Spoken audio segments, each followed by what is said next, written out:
오늘 사회를 맡은 연세대학교 문정인입니다.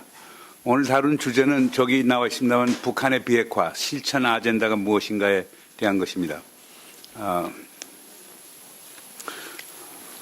영어로 하는 게 좋을까? 아니면 영어가 좋아?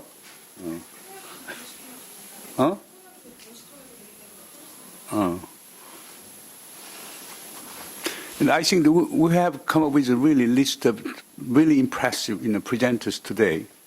My immediate left is Tuya. She was a former foreign minister of Mongolia, and she has been very, very active in creating nuclear weapons-free zone in Northeast Asia. And she's a member of APLN. And another distinguished panelist is General Pan Jong-chan. He was a Major General in the People's Liberation Army of China, and he was also director of Research Institute of National Defense University.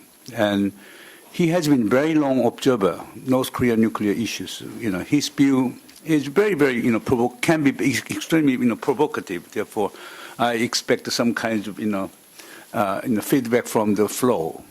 And also the third person over there is Peter Hayes. You all know that he became very popular in Korea because of his book Pacific Powder Keg, which was published in 1991. Since then, he was very well known in Korea. He also founded the Northeast Institute, and he has been really working closely with North Koreans. He visited more than, I think, 10 times to Pyongyang, and he set up the windmill power, plant in the vicinity of Pyongyang, and he has been working with North Koreans about an alternative energy path in North Korea. He has been very, very close observer of North Korean nuclear development. And final, but not the least, is Dr. Hwang Yong-soo. Dr. Hwang, he's one of the most leading technical experts on North Korean nuclear issue. He's the Director General at the Institute of our government, our government's nuclear control, research center, and he has been one of the leading experts of North Korean nuclear issues. All those 4 members, including myself, 5 members of this panel are the members of APLN. APLN means the Asia Pacific Leadership Network for Nuclear Disarmament and Non-Proliferation. Therefore, they will come up with very balanced and also very creative and innovative suggestions how to resolve North Korean nuclear issue.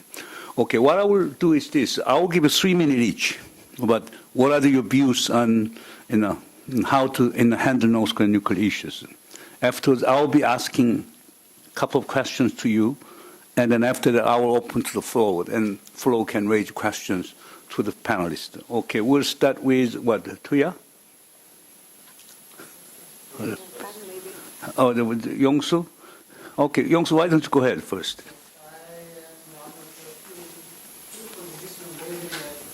Engineering, not the political science.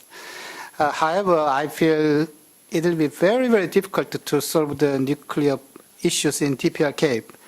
But as stated throughout our press conference yesterday by APLN members, we should work very hard to achieve the peaceful negotiation with all the stakeholders in this region and in other parts of the world. And one of the method approach that I would like to suggest by myself is to develop some kind of creative carrot to persuade all the stakeholders.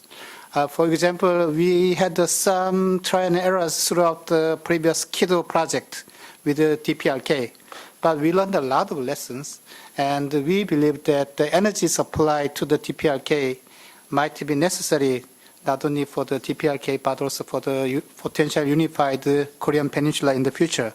So I might specifically talk about the very specific view of myself about the importance of the energy supply later on, and that's it.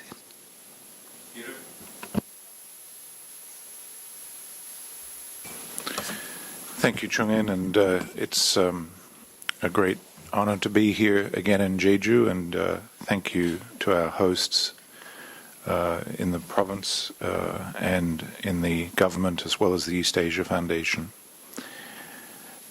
I think that the fact is that anything is possible with North Korea in the next year, certainly in the next 2 or 3 years.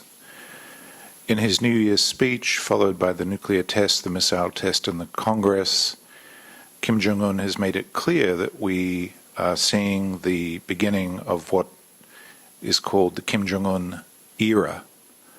And he has outlined his vision for the next 20 to 30 years of North Korea's growth in economic and political and military power based on what he calls youth power, which we can call generational change, huge shift in the social and institutional basis of the North Korean polity. Having demonstrated his hardline credentials, he's now, I think, setting about the reconstruction of North Korea to make this long-run vision be realized.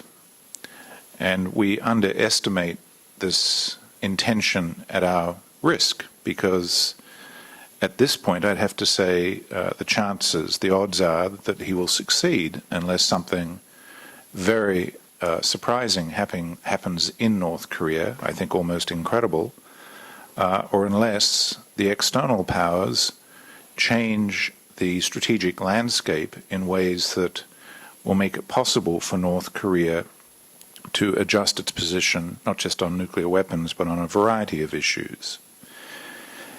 That is possible. We don't know what the Donald or the Hillary would do with North Korea next year. But anything could happen in American policy. And we don't know what Kim Jong-un would do to exploit the lame duck dilemmas of the current government or president in South Korea. Again, I think anything is possible even next year, depending on what the Americans have in mind in concert with the Chinese. So things can change very, very quickly in the peninsula. Things look a little bleak at the moment, but next year they could be very bright.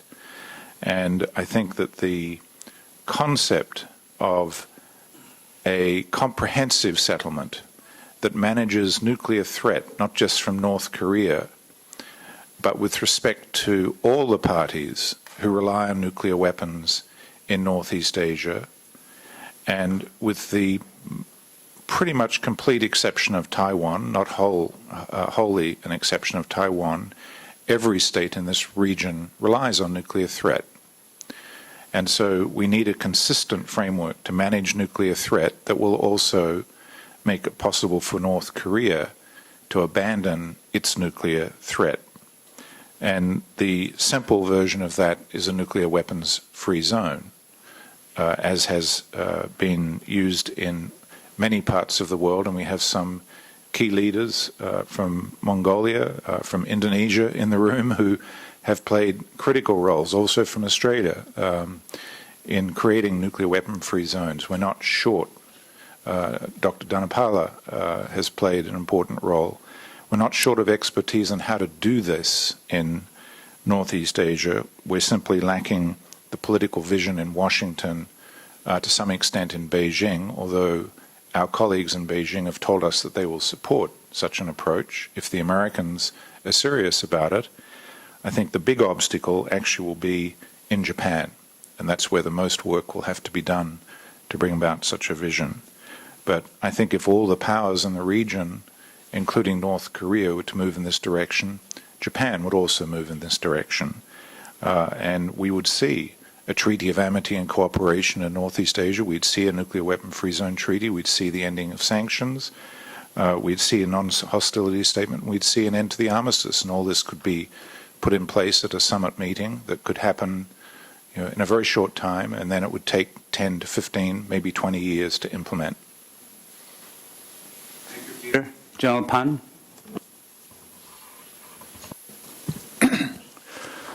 Well, thank you, Moon, to get me here again. I attended numerous workshops like this on North Korea nuclear issue. And each of the sessions, I think it's very easy for us to reach consensus that North Korea must abandon its nuclear weapons capabilities. I think this is quite a solid consensus. And the bigger question, however, is how we can induce North Korea to abandon it.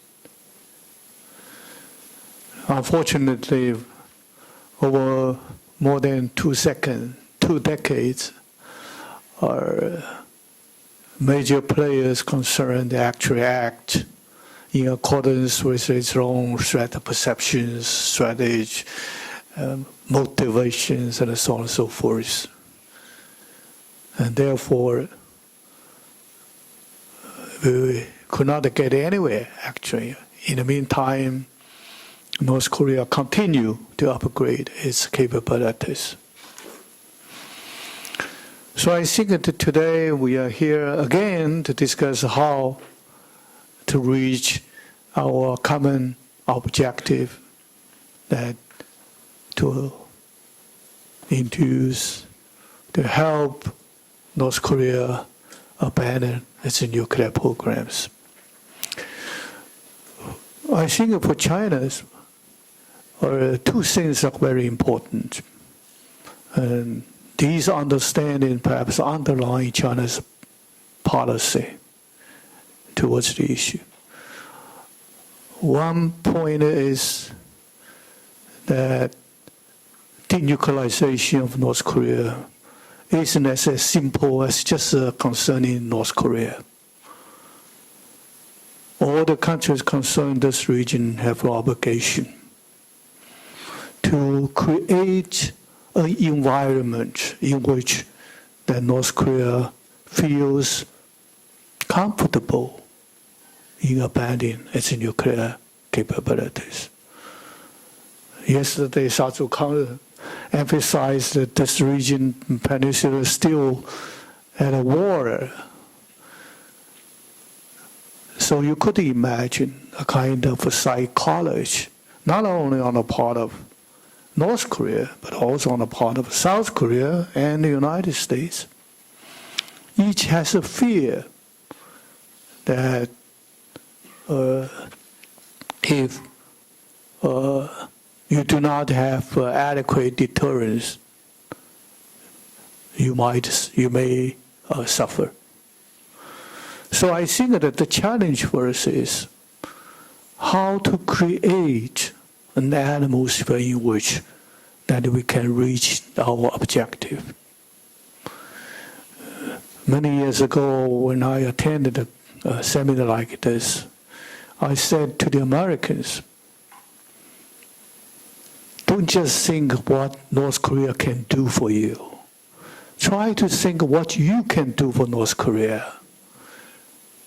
I mean, what you can do, or what we all can do, to create an environment in which everybody would feel secure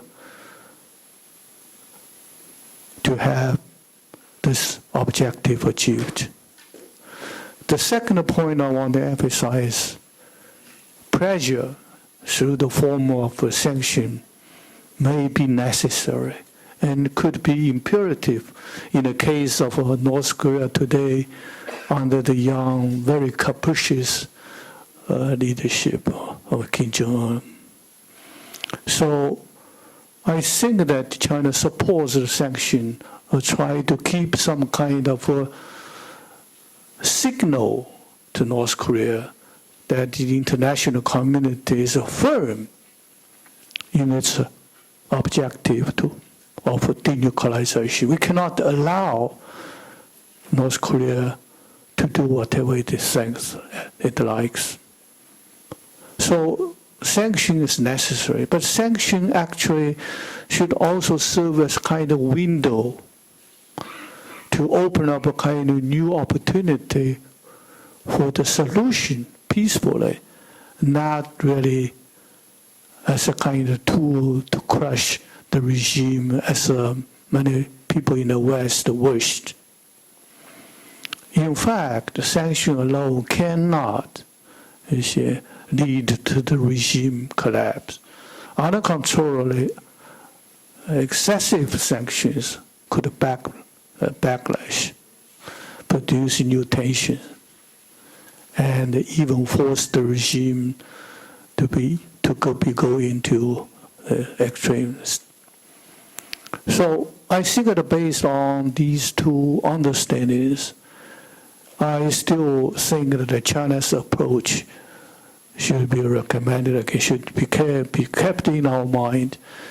We try to offer six-party talks as a platform for the solution. But it seems now six-party talks seem to be a stalemate. And the Chinese recent proposal is to try to pursue a kind of dual approach.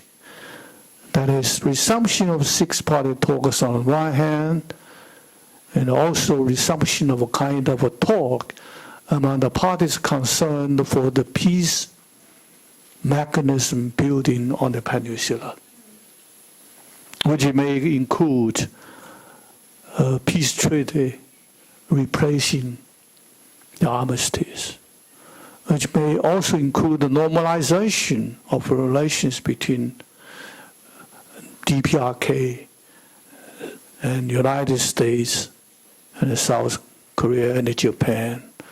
And it may also include the economic assistance to North Korea through joint cooperative programs like energy programs. So you could add many things on the list of this.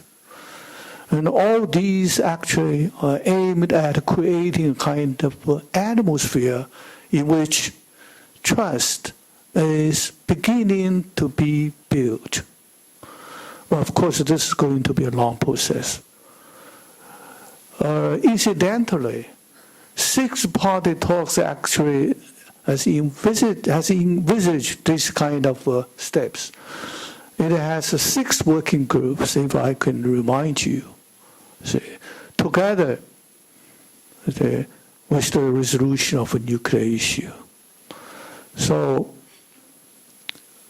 do not try to say that we need creative ideas, we need new ideas, and so on and so forth. If you read the joint statement of 6-party talks in which year? 2005? I think all the creative ideas are already been there. And that is, the resolution must be through peaceful talks in a spirit of mutual respect, mutual compromise, and in an incremental evolutionary way. I think. Thank you. Thank you. The reason I think we still need to talk about the agenda for action, as we see here on the screen, is that there have been 2 failures. Would you put the microphone closer? There have been 2 failures. The first was obviously the failure by the North Korea to abide by the rules and the norms concerning nuclear weapons. And we have seen a series of violations of the resolutions of the Security Council by North Korea. And the second failure was obviously the failure to pursue of major powers to pursue effective diplomacy, which could have led to producing some compromises which would have enabled a resolution in some ways that is could be acceptable to parties concerned. So I think that as we heard yesterday at the session on geopolitical tensions in the region, it may well be that the issue of the Korean Peninsula, of denuclearization of the Korean Peninsula, is getting the solution is getting more complex and complicated because of the emerging geopolitical tensions, and so I believe that what is needed is is more diplomacy, because as was noted yesterday, it was the sanctions. The view was held that the sanctions haven't worked and may not work in the future. So the only possibility, in my view, is to pursue, to spend more time and effort, as the major powers have done in the case of Iran, on North Korea and with North Korea in terms of trying to find compromises that could lead to the denuclearization and to the easing of general tensions. And my perspective is obviously that of someone who comes from a smaller country in the region, and I think that Mongolia has been trying to provide some setting for dialogue on North Korea, and with the participation of representatives from North Korea, namely through what has been termed as Ulaanbaatar Dialogue, an initiative by the President of Mongolia. And as part of this Ulaanbaatar Dialogue, a number of meetings were held in Mongolia, which not only where people, representatives from various countries in the region discussed not only the security issues but also non-nuclear issues such as cooperation of mayors of Northeast Asian countries on green urban development, meeting of women parliamentarians from the region, and so on. So I think this kind of meetings with the participation of North Korean representatives gives an opportunity to build trust and better mutual understanding, so that this creates some environment for discussing in the future some confidence-building measures that could be helpful. I'll be asking very straightforward questions. General Pan, would the sanction work? Our President Bakune and American President Obama, even Prime Minister Abe, strongly believe that the sanctions are now working and sanctions can change North Korean behavior. Do you agree? I wish I had the answer. But I think in principle, sanction, first of all, should hurt North Korea and make him to realize that continuing to pursue nuclear programs will pay a price that will hurt its economy and that also may hurt its rule over the population. So sanctions must be meaningful. On the other hand, we do not wish to see that North Korean people suffer because of the sanction, like Iraq. And certainly we do not agree with some of the ideas that use this sanction to crush the regime. So there is a kind of dilemma. You've got to punish the regime, but on China's part, I don't believe China wants the collapse of the regime. But North Korean people happen to have a very bad leader. Therefore, the collateral damage cannot be avoided. Therefore, suppose if North Korea take a fifth nuclear testing, will China join? That's why we do not think a sanction is actually much useful, a kind of a tool. It could be used, as I said, but it must be appropriate, proportionate, to the problems that we face. And as I said, that it should not lead to the instability of the peninsula because of any kind of a collapse by that. So I said, I do not really know what kind of exactly kind of sanctions measures should be there to you see, meet my concerns. But I think that the Chinese actually wish to achieve these kind of things. No, General Pan, I think you give me the impression that the Chinese government is so humanitarian. No matter what North Korean leader does, because of these humanitarian concerns of North Korean people, we cannot take real tough and hard position on North Korea. Am I correct in reading your statement? Well, sometimes politics is very complex. Yongsu, do you think the sanction would work? Because our government is keep announcing that the sanctions are working. There are increasing number of defectors from North Korea. There are signs of instability in North Korea.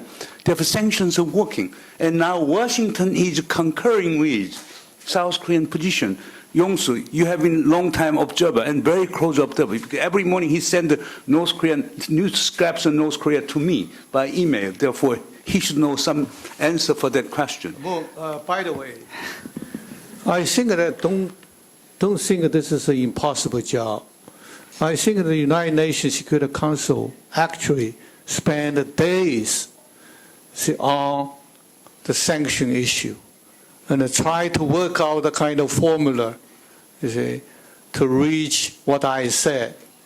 So I do not think this is actually an issue that would prevent the effect of sanctions. Okay, Yongsu. Well, I'm a practical engineer, but at this moment, I'd like to recycle or reprocess this statement by my General Pan. I am not sure. However, we learned a lot of important lessons throughout the Iranian deal last year. So for the Iranian case, sanction might work, sanction might not work perfectly. But throughout the negotiation, we learned a lot of technical and political lessons. So whether we believe that the sanction might work for the DPRK or North Korea is not the critical matter at this moment, at least to me. What we have to emphasize is the importance of the peace talk among all concerned parties and try to develop some kind of creative package which can become the cornerstone to stabilize this kind of regionally important North Korean issues. For that one, I'd like to stress some kind of principles that we learned throughout the Iranian deal. Of course, as I already mentioned, the DPRK desperately needs the booming of their economy again. And for that one, they need a certain supply of the electricity, for example. So we can use some kind of principles that we learned throughout the Iranian deal. So at that moment, the global society adopted the so-called fuel leasing and take-back options. And throughout that kind of somewhat lessons from our history, we can further talk about what would be the best way to persuade all the concerned parties in this area, like China. I know that China has a cornerstone to stabilize the regional political issues in East Asia. And South Korea is the major player for the global economy throughout our miracles of the economic development. And of course, the United States should disseminate the importance of the global peace. Not just the dissemination of the baseball, professional baseball of the New York Giant transition to the San Francisco Giant. Now it's time for all of us to talk about the globalization of the professional baseball from New York to Japan before the Second World War II. As Professor Abe knows very well, the visit of the New York Giant created the strong demand in Japan to create the Yomiuri Giant. Yomiuri Giant is the most prominent professional baseball team in Japan. And South Korea developed the so-called Lotte Giant following the Japanese move. Now, professional baseball becomes the international issue. But unfortunately, we do not have any professional baseball team at all in China, sadly, and in DPRK. Now we should learn the important lessons of the globalizations. So instead of talking a lot about whether we should abide the strict sanction or not, we should develop some kind of creative measure to persuade all the Okay, parties. now then, Peter, let me just, first round will be on sanctions. Okay, second, we'll talk about regime change. Third, military action. Finally, dialogue and negotiation. I will try to compress within 10 to 15 minutes, and then I will open to the floor. Okay, Peter, our government position is this. North Korea should feel pain. Only when they feel and suffer from the pain, then they will come back to us with acceptable bargaining package. Do you buy that argument? No. Why? Well, we've been there before. I mean, this is not the first round of sanctions, and it's not the first round of pain that the North Korean population and leadership have experienced. They went through the famine in the mid-90s. The pain that the sanctions that are being discussed and implemented now are nothing compared to what they have already walked through, the valley of death that they walked through from 1994 to 1998. These are the same people. And yes, there may be some people who defect, but the people who choose to not defect are even stronger as a result. No, Peter, suppose North Korea undertake a fifth nuclear testing, and even China will join us in cutting up the supply of just fuel. But we know North Korea. That's incredible. That is directly contrary to China's vital interest, to South Korea's vital interest, and to America's vital interest. So it will never happen. Because why would these states want North Korea to collapse and risk war and a catastrophe for South Korea and the United States and China? Do you buy that argument? This is completely Cutting incredible. off oil does not necessarily mean that there would be war on the Korean Peninsula. But now he's making that kind of prediction. Well, just before you go, I mean, oil is something we know about because we actually studied this along with Dr. Huang. The real cutting edge is not the crude oil. The real cutting edge is the jet fuel that's used in the military. Now, the people who will pay the price for cutting off jet fuel imports to China are not the North Korean military, who have stockpiles necessary for prosecuting a war, which would be a short war, but they have sufficient. That won't change as a result of sanctions. Jet fuel is another name for kerosene, and kerosene is used in North Korea for household cooking and lighting. The people who will pay the price are poor North Koreans. I guarantee this right now is what is happening. This will not lead to the collapse of the regime. It will not stop the nuclear armament in the slightest. So, sorry, just... Buy that argument, because there is kind of in Seoul, in Washington, in Tokyo, there is kind of widespread understanding that if we push hard sanctions in North Korea, if North Korea does not cooperate, then North Korea will collapse, regime collapse. There is kind of equation which is being circulated in Seoul, Tokyo, and Washington. Microphone says. They all understand, okay. Okay. Tuya, what is your view? What did you take on that kinds of understanding? Well, I think that precisely in order to prevent a fifth test, that we need to talk, I think. And then you talked about collapse or some kind of implosion, but I don't think that such a major actor as like China wouldn't be welcoming a collapse. So I don't know if China would be cooperating in terms of the leading to in efforts that would lead to the collapse of North Korea. 3 weeks ago, General Pan, let me ask one question to you. 3 weeks ago, I attended a conference in Washington, D.C., which was jointly held by the CSIS and 중앙일보. Wendy Sherman gave a luncheon talk, and she argued that the North Korean collapse is coming. Now, we got to have a 5-party collaboration, including China, Russia, Japan, and South Korea. What is your take on that Wendy Sherman's argument? I guess actually I was invited to be a commentator on that project. But of course I will not repeat my long comment.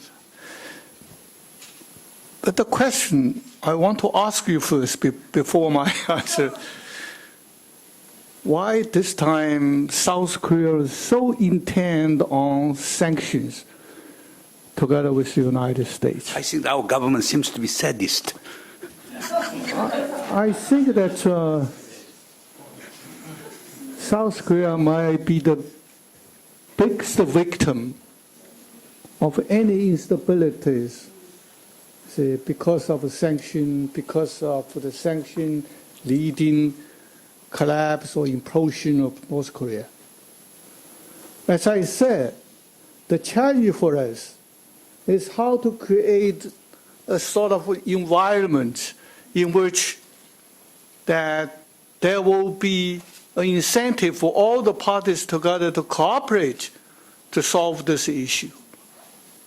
But now the United States and South Korea, surprisingly, you see, together try to intend on sanction without any other things.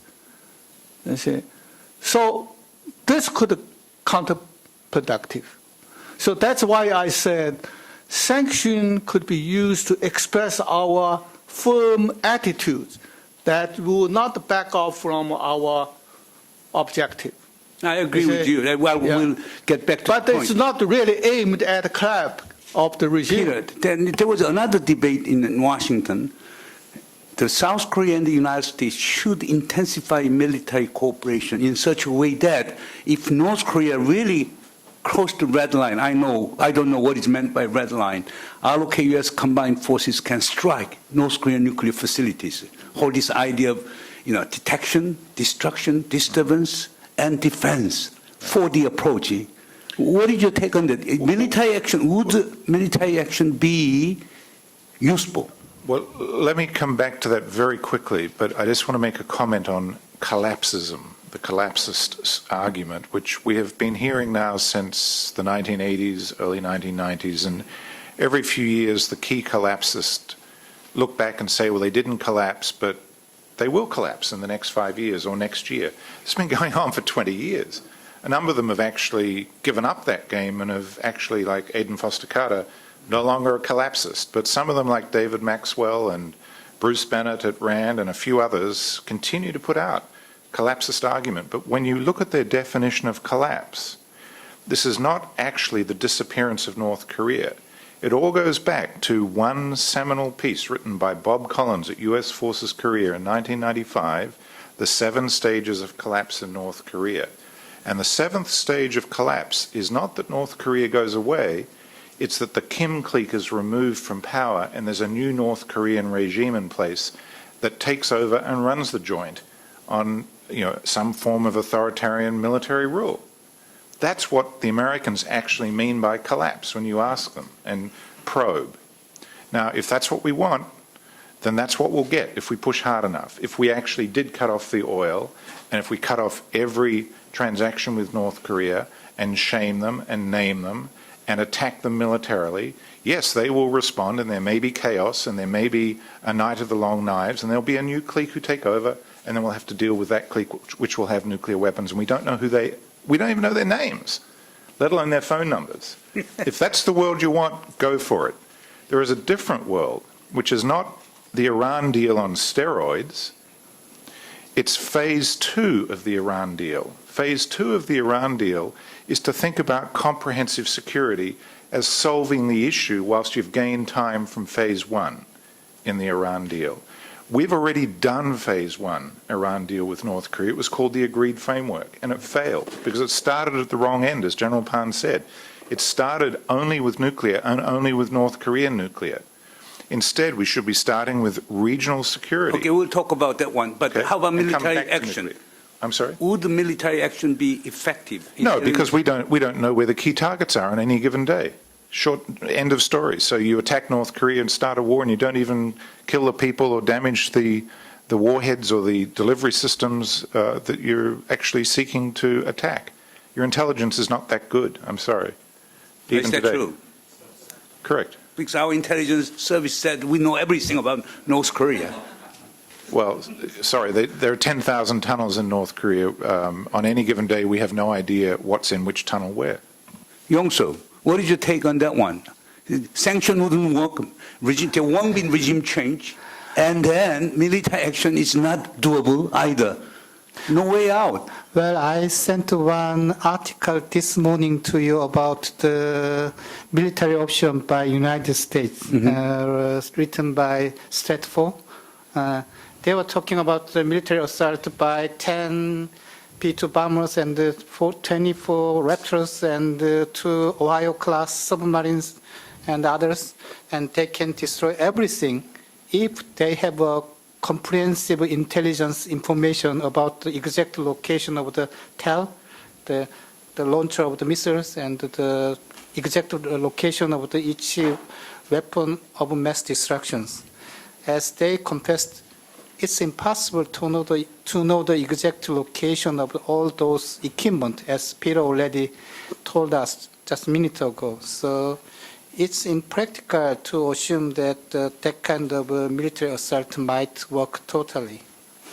No, but now here, General Pan, during our APLN meeting, there were two contending paradigms. One is immediate abolition of North Korean nuclear weapons. Okay, radical approach. Another one is a minimization approach, incremental approach. We can think about Siegfried Hecker. Okay, Dr. Hecker has been arguing that there's no way to get rid of North Korean nuclear weapons 100% overnight. What we have to do is roll back, freeze, roll back, and have a negotiation and to solve the problem.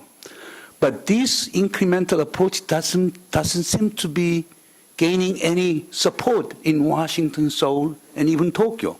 What is your take on that one? I understand that is a Chinese position, okay? There's no way for us to get rid of North Korean weapons overnight, right? Therefore, we assure North Koreans America will not attack you. Let us have a talk. Okay, we'll go for the small and incremental goals. What is your take on that view? I think that we should approach this issue. We should not really approach the issue from worst scenario kind of thinking. All these kind of worst scenario frighten you and force you to try to take some response, and then it will take a kind of self-fulfilled prophecy. What we need here in the peninsula, particularly in South Korea, I think that we use perhaps a new line of thinking.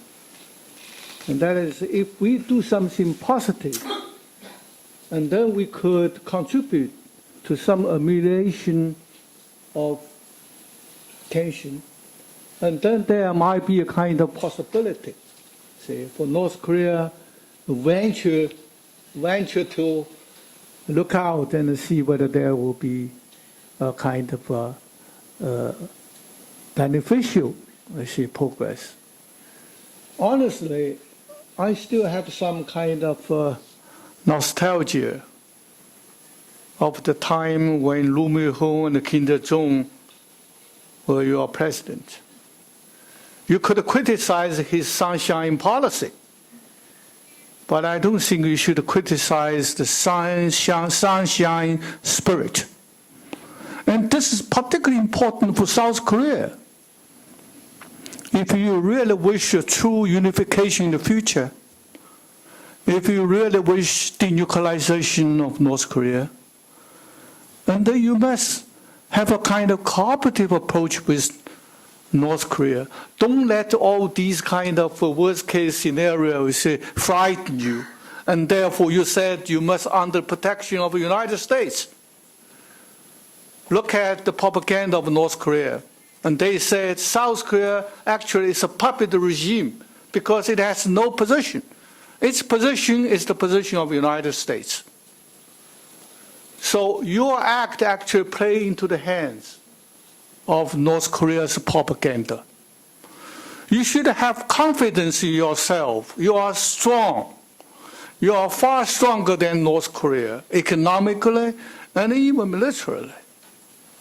And therefore, if you could pursue an independent policy, different from that of the United States, and try to play a leading role in the resolution of the nuclear issue, to replace China's so-called leadership. I don't think China likes that leadership role.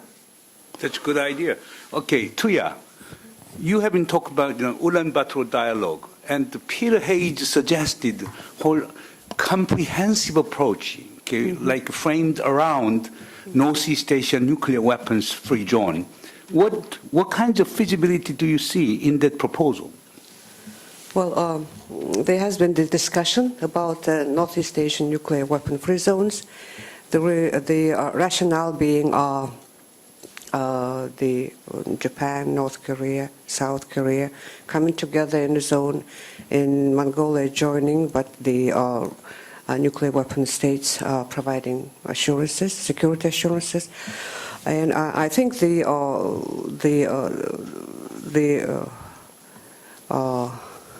it's all about these geopolitical tensions, I believe, what we talked about yesterday.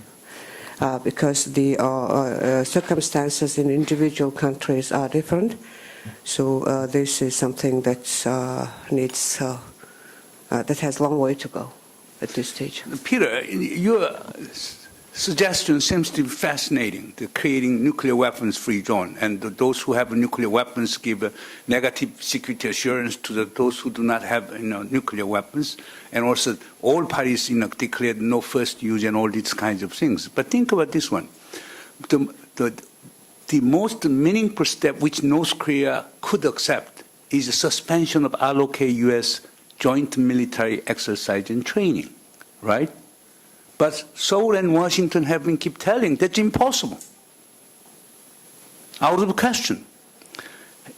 Given that kind of situation, how can you visualize all this comprehensive security arrangement, or even the General Pan's idea of so-called dialogue and negotiation, leading to the replacements of armistice agreement by peace agreement? Washington and Seoul keep saying that joint military exercise and training are our sovereign matters, don't interfere with our sovereign decisions, okay? If Seoul and Washington cannot make a concession in that simple one, because we can repeat next year if we stop this year, but if we cannot do that, then how can we lead to any kinds of meaningful dialogue and negotiations and or comprehensive security arrangement you mentioned?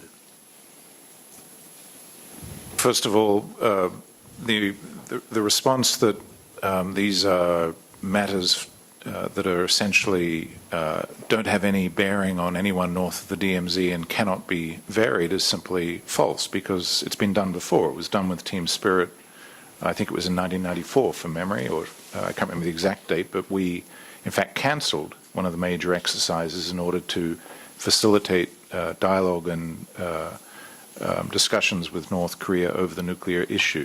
So it's simply false, the argument. But I think both the North Korean position and the American South Korean position come from a false intention at the moment. They're tactical statements. The fact is that under a comprehensive security approach, these kinds of issues would in fact be addressed.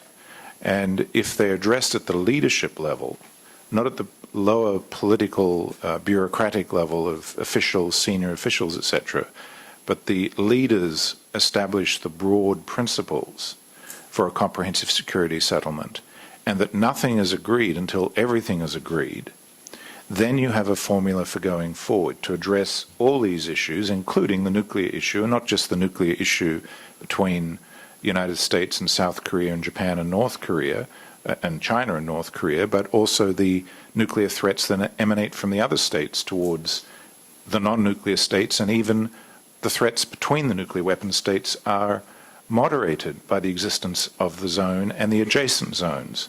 So we need a system that manages nuclear threat in general, irrespective of what the North Koreans are doing. And we have the example in front of us from the the Treaty of Tlatelolco, the Latin American zone, where Argentina and Brazil became full parties to the zone, but they took 18 years to come into compliance. North Korea can follow this legal precedent under international law.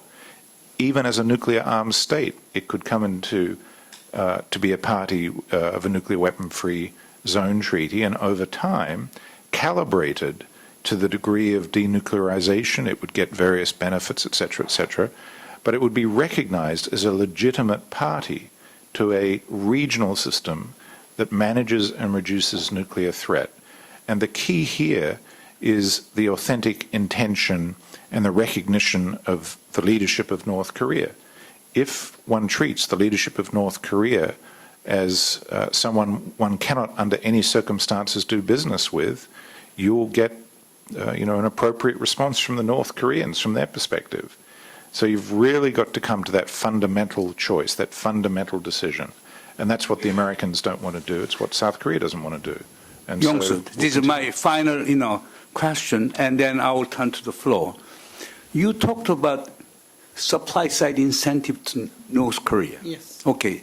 If I were negotiating with North Koreans, Yes. what I would want, I would say North Koreans, as to nuclear weapons, since you feel insecure, therefore you want to have nuclear weapons, okay, you can have it, with the assurance that you would never use it and show some kind of transparency. However, as to nuclear facilities, programs, and nuclear materials, fissile materials, such as uranium, enriched uranium, and plutonium, you got to verifiably abolish those stuffs.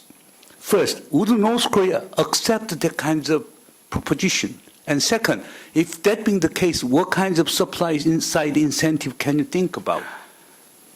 Yeah, practically it will be very difficult, at least to me, to fully implement the so-called comprehensive and verifiable and irreversible decommissioning of all the facility and materials in DPRK, because North Korea developed this program for many, many years. So they might not have all the information by themselves, even by themselves.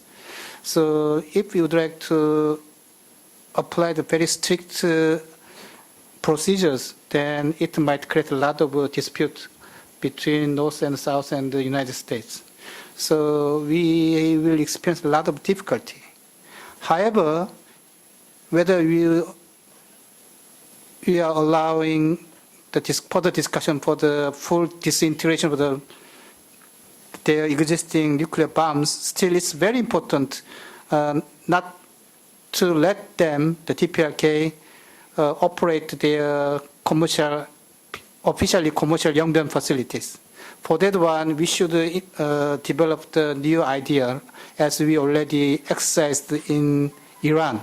As I mentioned before, the idea of the fuel leasing and take back is very good to minimize the chance of another bad cases from the DPRK. They need desperately the electricity supply, and the DPRK is the nation of the pride by themselves. So they might still ask the installation of the new commercial nuclear power plant in DPRK throughout the negotiation. If we must accept, there might be some worry from the international society, but if we have to accept that kind of idea in return for the other good benefit for ourselves, then we have to apply the fuel leasing and take-back option so that they don't have to do enrichment by themselves and that they don't have to reprocess their spent fuel arising from the operation of the commercial power plant. And we know how to implement those kind of options technically with the full assistance from the IAEA. Of course, the DPRK never trusted the IAEA, but we have to negotiate with the IAEA and the DPRK to implement that kind of technical idea to stop the operation of the enrichment facility and to stop the approach of their reprocessing plant. Then that will ensure us further development of the sensitive nuclear material in DPRK. So we have to negotiate. For that one, we have to have a lot of trial and errors throughout the conversations among all concerned parties. Yes. Okay, now I will open it to the floor. Ramesh and Jayantan, and Don Kirk, and John Dillery, 4 of you. But the 2 each, okay. We have rest the 2. Ramesh Thakur, Australian National University and APLN. A 2-part comment on sanctions, ending with a question. As a student of sanctions, the key question is whether the target regime is prepared to absorb the cost of pain, no matter how much pain is increased. On that one, there is a very long history of the United States always underestimating the extent to which the target regime is prepared to pay the cost of the sanctions. This is the major explanation for the failure of the policy in Vietnam. It is part of the history of North Korea, as Peter was saying, and it carries the risk that increasing pain vindicates the policy of the target regime in its eyes about having a mortal enemy determined to bring about regime change. That's the first part. Second part, this is something that kept coming up in our own discussions of the past 2 days, and it's come up already in the panel, the Iran example. Let me put it this way. The biggest geopolitical change in the decade from 2003 to 2013, when we had the interim deal in November, is that the biggest strategic victor of the geopolitical changes in the Middle East, bar none, is Iran. Why? Because it had 2 mortal enemies, the Taliban in Afghanistan and Saddam Hussein in Iraq. The United States went in, invaded, attacked, and removed these 2. That acts as a security reassurance. If you want an equivalent in Northeast Asia, is anyone prepared to advocate that the United States should attack South Korea and Japan and install Pyongyang-friendly regimes? That is the equivalent. Okay, thank you. Okay, next. Jananta. One question to you, Chung-In. We were talking about dialogue. Would it not have helped to have had a representative of DPRK on the panel, or at least at the Jejuporam? We invited in the past, but this year, apparently, our government does not allow us to invite North Koreans. In the past, we invited, but they failed to show up. Okay, Don Kirk, Tiro. Well, I just have a question for Mr. Hayes, just reflecting a certain lack of understanding. You talk about a new agreement and so forth. What about the Non-Proliferation Treaty? Is that totally a dead letter as far as North Korea is concerned? Or can this new agreement spring from the NPT? If you could describe the relationship, if there is a relationship, that might be helpful. Thank you. Peter, you can answer. Well, short version is that the NPT recognizes the nuclear weapon-free zone mechanism as a very valuable part of the NPT regime. It's in the treaty. So the assumption, I think, of everyone working on this, and I have to say that this nuclear weapon-free zone treaty concept was generated first by civil society in Japan, a very creative proposal. It's now been reworked some after extensive regional discussion in Beijing, Seoul, Washington, and other places.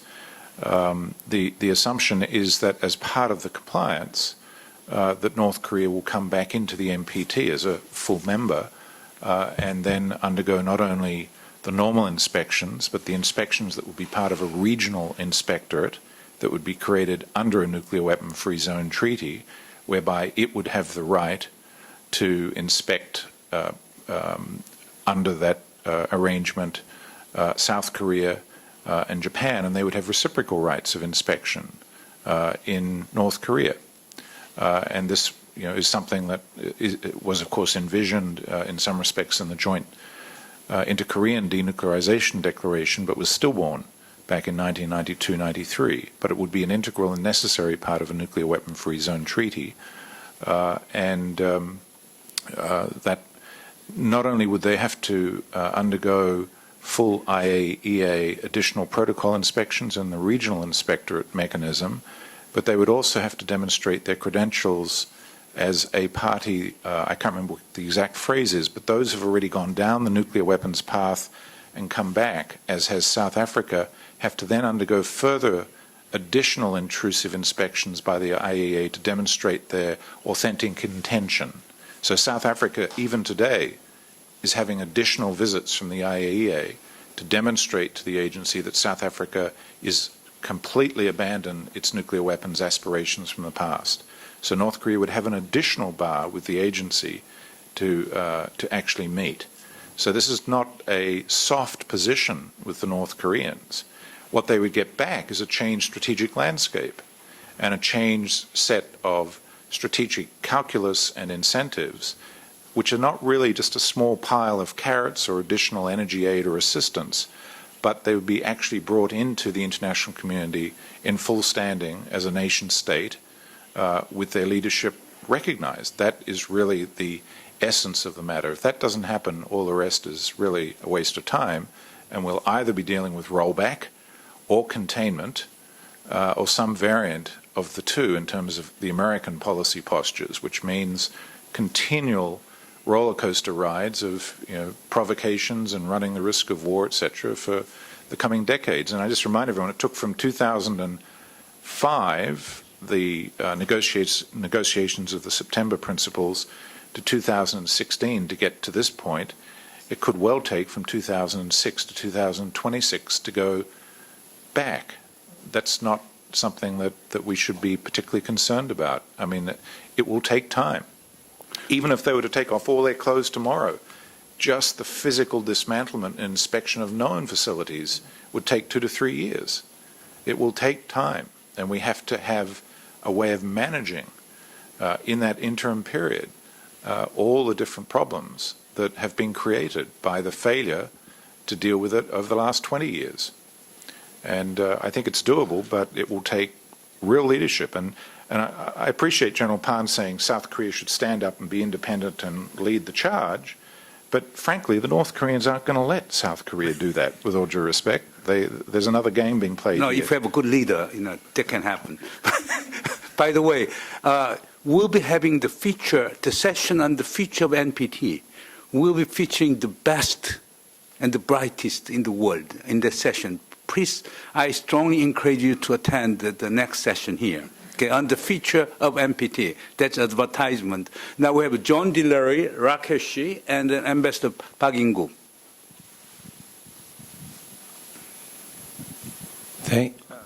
Thank you, Chung. Two quick questions. One on South Korea's agenda for action, and then one on North Korea's.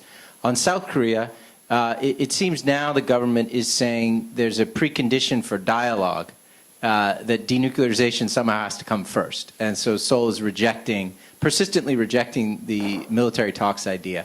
I'd be curious from all of you, especially Professor Moon and Hwang Young-soo, if you think that's a sustainable position for the South Korean government. Are they really going to be able to stick with that?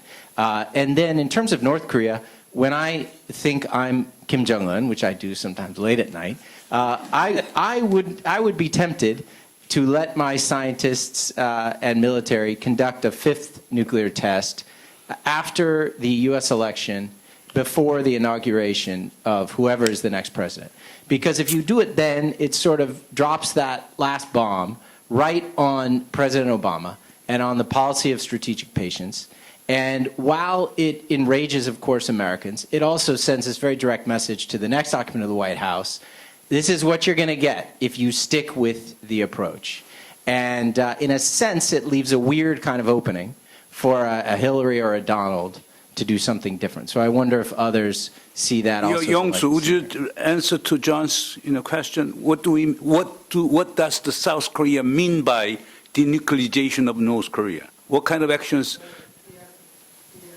Questions. And But the second question, let Peter answer. Oh, no, I'd like to ask that one first. Okay. Because it's simple. Go ahead. Well, I'm not an oracle at all. I didn't expect the collapse of the world economy in 2007 in Wall Street at all. And I even didn't know the exact day of the first nuclear test at all. I was trying to move to LA at that time, on that day. And I was summoned by my organization to return to Daejeon as soon as possible at Incheon Airport. So it's very difficult to predict what will happen in the future. But there might be some kind of technical incentive for the DPRK, not the political one.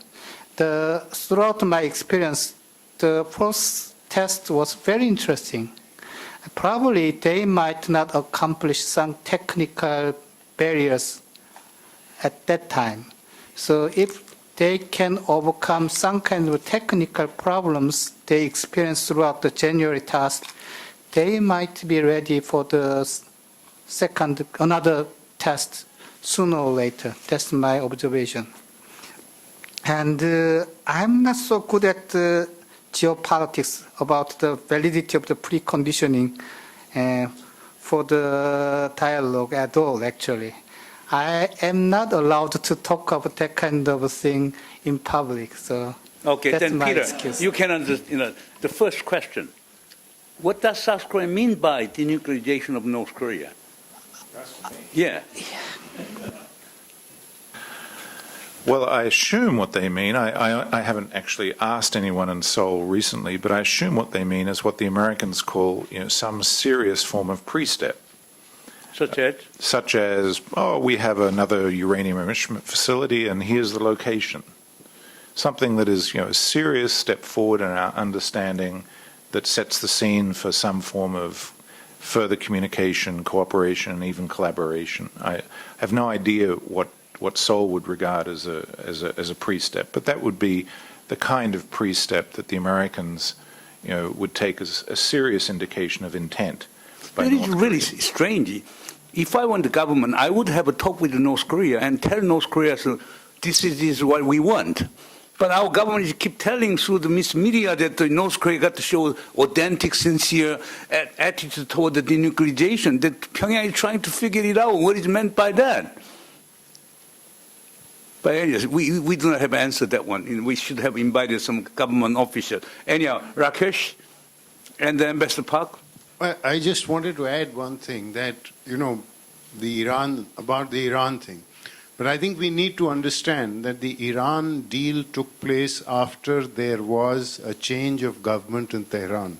It's not as if the hardliners have completely gone away, but there is a more moderate government in Tehran, and the more moderate government needed this kind of space.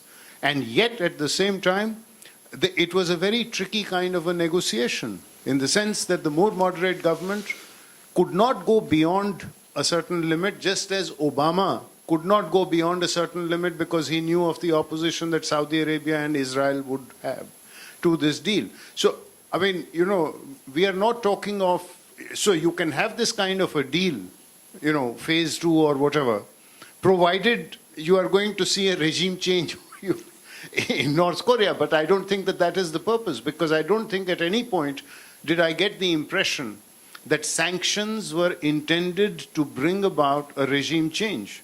From what I understood was that sanctions were intended to put some kind of pressure in order to help create a space for negotiations for which the door was open. But at the same time, from Peter, the impression I got was, listening to him, was that any kind of sanctions, oil, no, it won't hurt. It won't hurt the elite, ATF, aviation fuel, it won't hurt the elite, and so on. So frankly, any kind of sanctions that would hurt the elite, which would create that space, was something that I felt was missing from the conversation. So I don't know if anybody wants to, General Pan or Peter, anybody wants to comment on that. Sure. Well, in the sanctions before the last rounds of UN security sanctions, I looked carefully at the list, and those sanctions, whiskey that was younger than 12 years old was not luxury. So, I'm not saying that we're not getting into a much tougher era of sanctions that will have bite, especially the financial market sanctions that the United States is imposing unilaterally. They are the most serious, because once you unleash that into the market, the United States can't recall that. And that is an attempt at strategic strangulation, and that was the intention of Treasury when they made that move back in Hong Kong to actually destroy the 2005 principles being implemented. And that was explicit in the minds of those who implemented it, and you can read the memoirs of the people who did it. I forget the name of the guy, but his book is published, and he actually spells out that this was an act of financial war that was intended to bring about the collapse of the regime. So, there are policy current battles going on within the United States even today with regard to North Korea. In my view, and maybe I'm a tiny minority, I don't know what South Koreans think about this, but I had never heard the phrase youth power before the New Year's speech this year by Kim Jong-un. Now, he had actually, I know, said it before, but he said it maybe 20 times, and he said it in different ways, and he said to the older generation, by youth we don't mean K-pop, teeny boppers, we mean people between 25 and 45-year-olds in North Korea who are taking on all the senior positions at the moment. Essentially what he's saying is to the older people who are conservative, particularly in the economy, as well as in the military, look out. If you're in my way, I'm coming to get you. And if I have to, I'll execute you or deport you, but we are going to change things. And so I think we're actually seeing regime change inside out, not because of the sanctions, but because he's well aware, as a young leader who grew up in Switzerland, what it will take to actually shake things up and move forward. Not rapidly. He doesn't need rapid growth because that would be difficult to manage with the instruments that are currently available. But he needs some economic gains each year that he can point to, even as they consolidate the political military means Okay, of Ambassador power. Park, your question. And Xiao He, and that will be the last. You wanted to do? Okay. Yeah, one Since you comment did- and one question. On the perception of the denuclearization, I think during the six-party joint communique, we almost, even North Korea, including North Korea, reached agreement, a virtual agreement. That is a similar CVID concept, comprehensive, verifiable, irreversible dismantlement. Even though it's not, we don't have, which needs more further elaboration.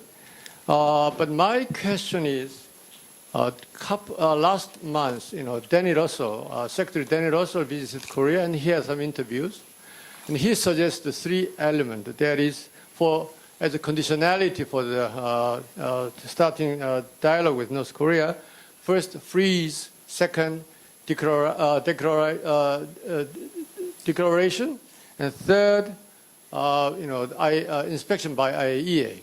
It's a little different from the Leap Days, the suggestion, but almost same categories.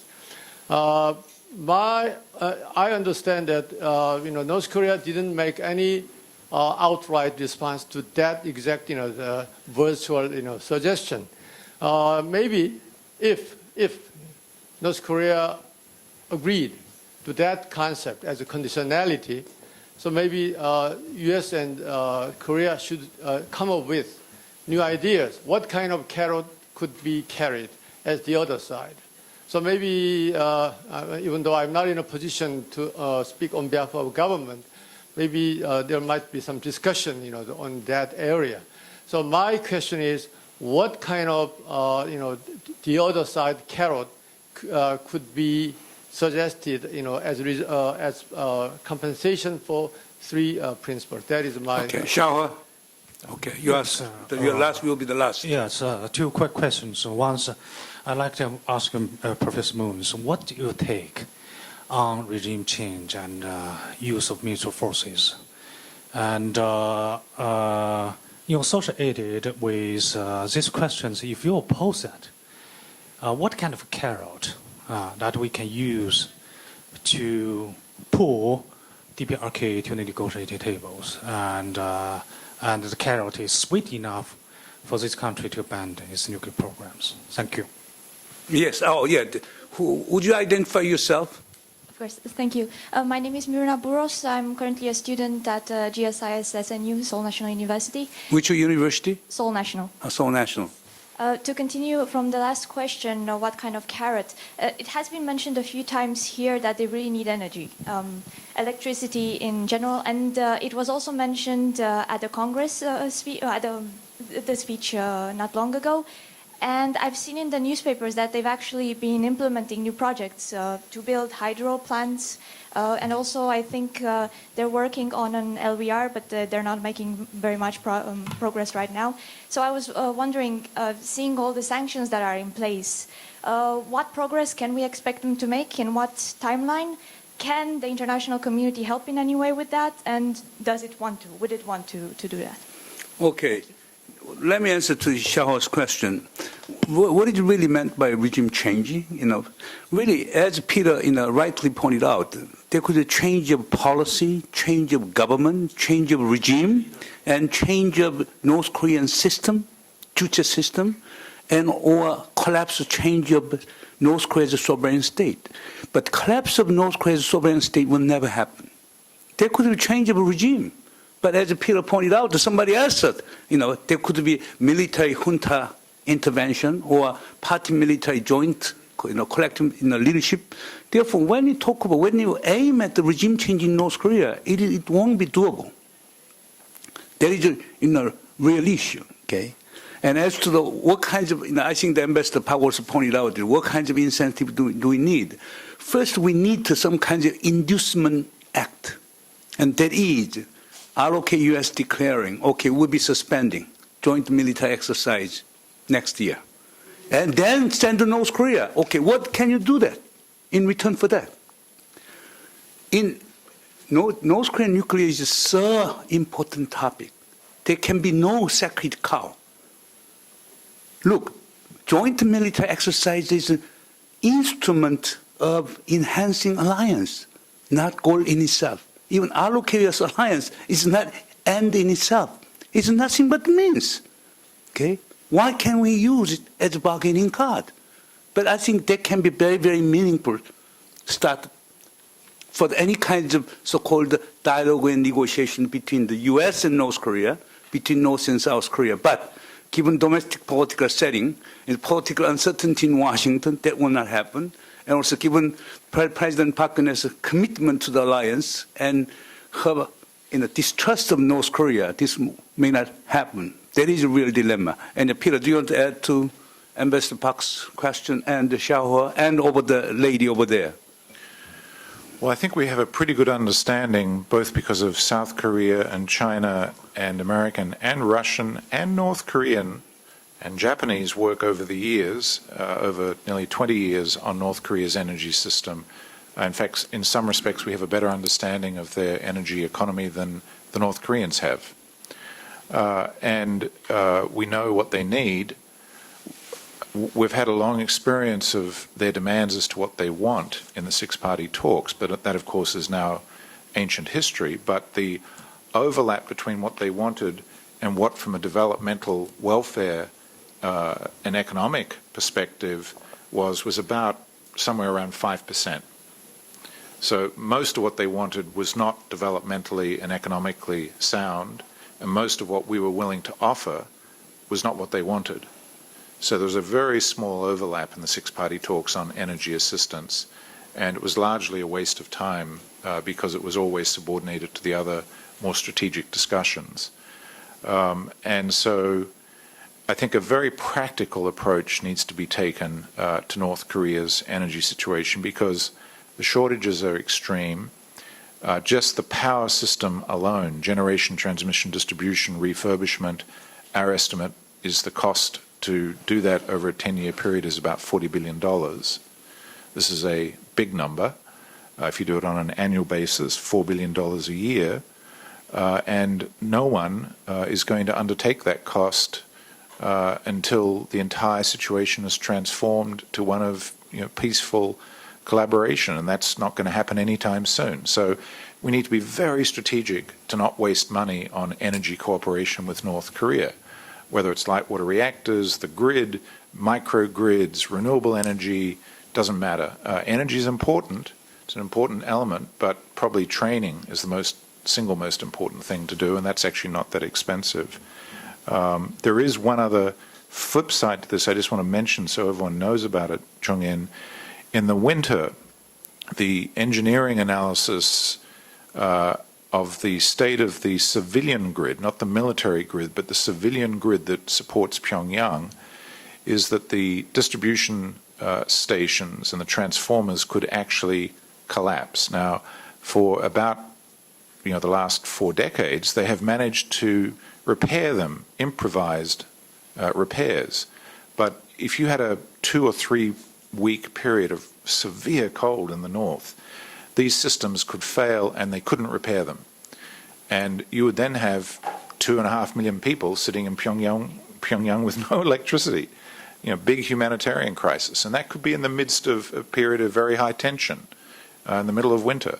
So we've got some really complex situations here to anticipate. And the engineers estimate that contingency is about 2% per year. Okay, I think it was a very productive discussion. And there's several points we need to emphasize. First, sanction, not for the sake of sanction. Sanction for the sake of dialogue and negotiation. Second, military option is truly unthinkable. It could be, suicidal. Third, regime change, unrealistic.